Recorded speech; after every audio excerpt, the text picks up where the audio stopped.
Pancake Swap, BNB. So you're hiring more mining. This was kind of like an MLM, really, right? Yeah. You're fucking building your crew of miners. Like that when we used years ago, BB. B, yeah. So, B token. We made a fortune on that, didn't we? Yeah, we made a absolute fortune. Withdraw your profit, that's simple. Made so much that I stopped looking at the app. Yeah.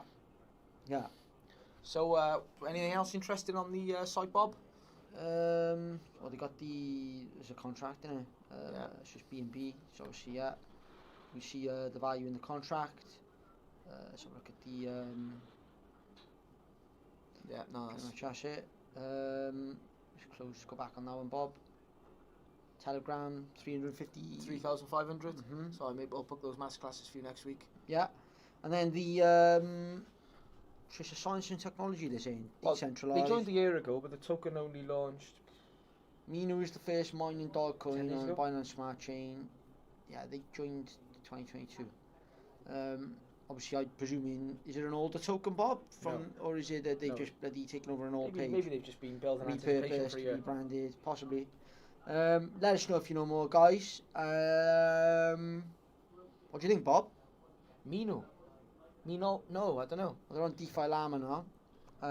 Well, it's one to watch out for. It's $1 million market cap. Obviously, don't go putting your money in if you can't afford to lose it. Well, they got it up there. Definitely been incredible over the last 7 days. Yeah, top trending in the last market cap, Bob.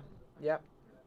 But obviously, it's a low cap, and as you know, Jim, you can get wrecked and lose all your money. So let me just pull up that white paper a minute, Bob. Let's have a look. Let's have a look at it, Bob.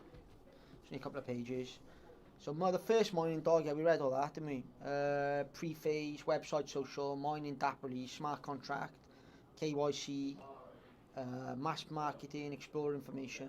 It's pretty standard stuff, right, Bob? Yeah, it looks great. Phase 2, pre-sale. Yep.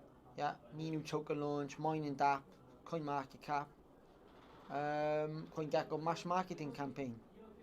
Phase 3, various exchanges, development, mobile apps, Android, verified market. They're setting the world on fire, definitely.